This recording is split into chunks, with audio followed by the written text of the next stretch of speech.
آج کے ہمارے اس سالانہ تقریری مقابلہ کا اختتام ہوتا ہے۔ اس کے بعد اہم مرحلہ منصفین کرام باہر تشریف لے جائیں گے اور آپ کی پوزیشنز کے حوالہ سے حتمی رائے اور حتمی فیصلہ قائم کریں گے۔ انشاءاللہ اس دورانیہ میں ہم دو اہم کام کریں گے۔ ایک تو اپنے مہمان قاری صاحب کی تلاوت سنیں گے انشاءاللہ، اور دوسرا یہ ہے کہ میں آپ کے سامنے جس ادارہ میں آپ تشریف رکھتے ہیں اور جس ادارہ میں آپ زیر تعلیم ہیں، اس میں فن خطابت اور فن تقریر میں ہونے والی جو محنت ہے اس حوالہ سے مختصر سی روشنی ڈالنا چاہوں گا۔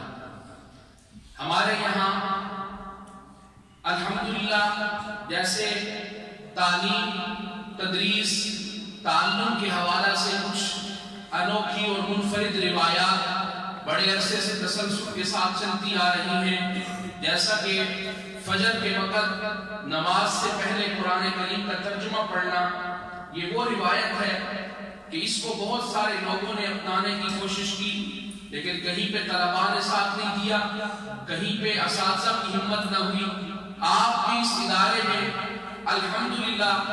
جب سے حضرت والد گرامی یہاں تشریف لائے ہیں، ہم فجر کے وقت نماز سے پہلے ترجمہ القرآن کا سبق شروع کرتے ہیں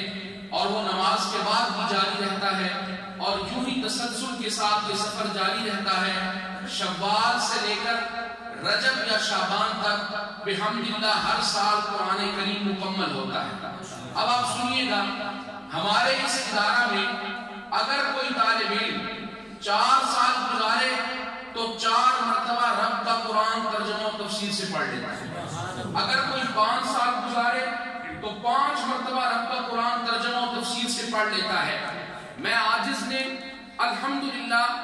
10 مرتبہ رب کا قرآن ترجمہ و تفسیر سے پڑھا ہے۔ ہمارے استاد محترم مولانا محمد عثمان صاحب نے 22 مرتبہ رب کا قرآن ترجمہ و تفسیر سے پڑھا ہے، اور میں محض اللہ کے فضل اور تحدیث بن نعمت کے طور پہ کہتا ہوں، حضرت والد گرامی سے جو ہم نے قرآن کریم پڑھا 1 2 3 نہیں 10 مرتبہ، اس کی برکت سے قرآن کا ترجمہ یوں ازبر ہے کہ میں اپنے حلقہ 11 میں ایک دعویٰ کیا کرتا ہوں کہ اگر مجھے آپ مصلی پہ کھڑا کریں اور میں ہاتھ باندھ لوں، قرآن کی آیت نہیں پڑھوں گا، جس صورت میں آپ کہیں گے میں آپ کو اردو میں اس کا ترجمہ سنا سکتا ہوں۔ یہ فیض ہے دار التوحید کا الحمدللہ۔ مجھ سے بھی زیادہ لائق میرے بھائی مولانا عمر، مولانا اسماعیل معاویہ، مولانا الیاس، مولانا نعمان اور دیگر احباب اور ہمارے اساتذہ تشریف رکھتے ہیں۔ جس طرح یہ ایک بہت منفرد روایت آپ کے اس ادارے میں ہے، ویسے ہی ایک منفرد روایت آپ کے اس ادارے میں یہ قائم ہے کہ ہم بزم شیخ القرآن کے نام سے جو ہفتہ وار بزم کرتے ہیں، اس میں طلباء پہ خوب محنت کی جاتی ہے۔ عموماً مدارس میں بزم کی ترتیب یہ ہوتی ہے کہ بزمیں تقسیم کرتی جاتی ہیں اور طلباء کو ہی بزم کا امیر مقرر کر دیا جاتا ہے، خود ہی عنوانات تقسیم کرتے ہیں، خود ہی تقریریں کرتے ہیں، مگر گلشن فاروقی کی یہ ترتیب نہیں ہے۔ یہاں پہ ایک استاد کو امیر بزم منتخب کیا جاتا ہے، پورا سال وہ خود ہی موضوعات دیتا ہے،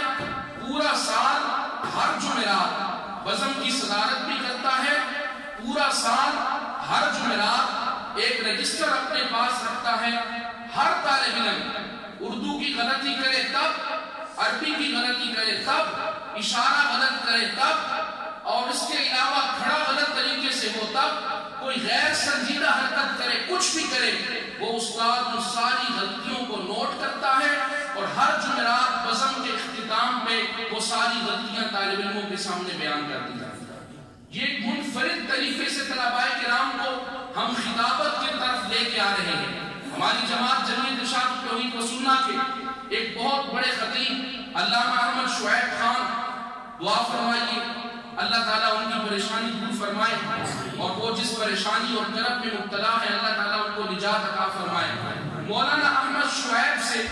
ایک عالم دین، بہت بزرگ عالم دین نے پوچھا اپنے بیٹوں کو پڑھانا چاہتا ہوں کہاں بھیجوں؟ انہوں نے 2 اداروں کا نام لیا۔ ایک ادارہ اور میں اس کا نام نہیں لیتا، ایک آپ کے اس ادارے کا نام لیا۔ اب تبصرہ سننا، وقت کا ایک خطیب ہے مولانا احمد شعیب، حضرت نے فرمایا اس ادارے میں بھیجو گے تو آپ کے بیٹے محض مدرس بنیں گے، اور اگر منڈیالہ گلشن فاروقی میں بھیجو گے تو آپ کے بیٹے خطیب بھی بنیں گے، مدرس بھی بنیں گے۔ الحمدللہ اسی وجہ سے ہمارے اس ادارہ کی طرف سے ہر سال تقریری مقابلوں میں شرکت کی جاتی ہے۔ ڈویژن سطح پہ پہلی، دوسری، تیسری، چوتھی پوزیشن لینے والے اتنے احباب اس وقت بھی سابق فضلاء میں سے موجود، طالب علموں میں سے موجود ہیں کہ میں بیان نہیں کر سکتا۔ ہمارے اسی مجمع میں آپ کے گلشن فاروقی کا پڑھا ہوا ایک طالب علم وہ بھی موجود ہے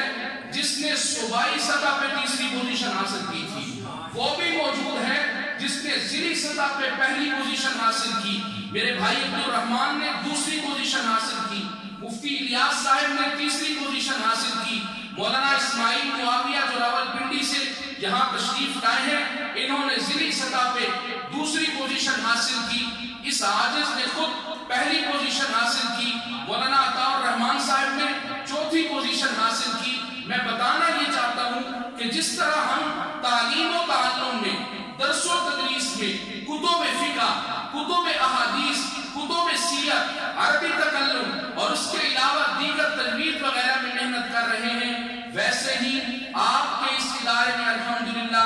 تقریر اور خطابت کے فن پہ بھی خوب محنتیں کی جا رہی ہیں۔ جتنے احباب مہمان تشریف لائے ہیں میں سب سے گزارش کروں گا کہ آج کی اس نشست کے بعد کم از کم ایک مرتبہ گلشن فاروقی کے تمام طلباء، تمام اساتذہ، تمام متعلقین کے لیے کامیابی، آسانی اور نصرت الہی کے نزول کے لیے آپ خصوصی دعا فرمائیں گے۔ میں اسی کے ساتھ اپنی بات کو ختم کرتا ہوں۔